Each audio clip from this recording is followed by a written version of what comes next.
Londres et Téhéran, plus que jamais en eau trouble, au cœur des tensions. Le tanker britannique Stena Impero, saisi par l'Iran dans le golfe Persique. La France, l'Allemagne, l'Union européenne et le Royaume-Uni exigent sa libération. L'Iran s'y oppose. Après avoir convoqué le chargé d'affaires iranien outre-Manche, le chef de la diplomatie britannique s'est entretenu par téléphone avec son homologue iranien. Jeremy Hunt exprime, je cite, sa profonde déception. Mohamed Javad Zarif accuse lui Londres de suivre Washington. Je viens juste de m'entretenir avec le ministre iranien des Affaires étrangères, M. Zarif, et j'ai exprimé mon extrême déception après m'avoir assuré samedi dernier que l'Iran souhaitait désamorcer la situation. Or, les Iraniens agissent dans le sens opposé. Contrairement à la piraterie dans le détroit de Gibraltar, notre action dans le golfe Persique consiste à faire respecter les règles maritimes internationales. Comme je l'ai dit à New York, c'est l'Iran qui garantit la sécurité du golfe Persique et du détroit d'Ormuz.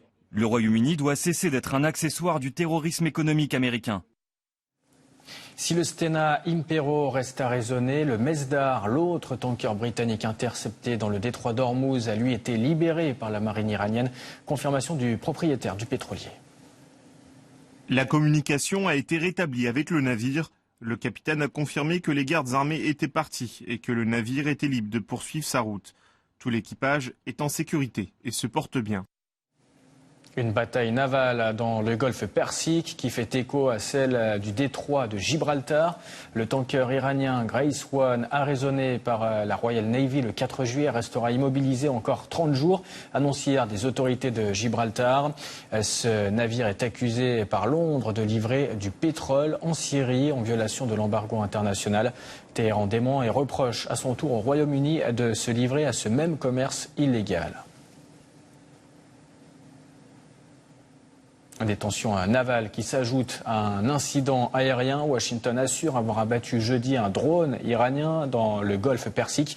Ce que la République islamique conteste, le détroit d'Ormuz, un bras de mer au cœur d'un bras de fer. Samir Sabi.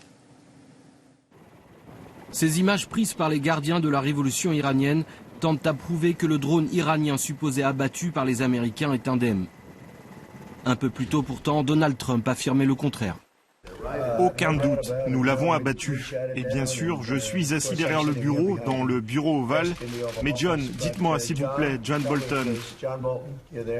Deux versions contradictoires qui marquent une nouvelle escalade des tensions entre les deux pays. Un conflit géopolitique qui se concentre dans le détroit d'Ormuz depuis 2 mois. Or, ce point de passage est particulièrement stratégique. Les enjeux sont multiples. 3 d'entre eux sont déterminants. Tout d'abord, les enjeux économiques. Sur les 100 millions de barils d'approvisionnement quotidien en pétrole pour la planète, 35 millions transitent par voie maritime et passent par ce corridor. 80% des exportations iraniennes de brut prennent le chemin du continent asiatique, mais depuis les dernières sanctions imposées par Washington, Téhéran menace de bloquer le transit des navires et ses propres 21 millions de barils de pétrole exportés annuellement.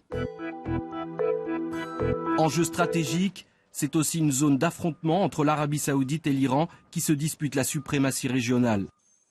Depuis le départ des Britanniques de la région dans les années 60, le détroit d'Ormuz est le théâtre de tensions entre l'Iran chiite et ses voisins à majorité sunnite.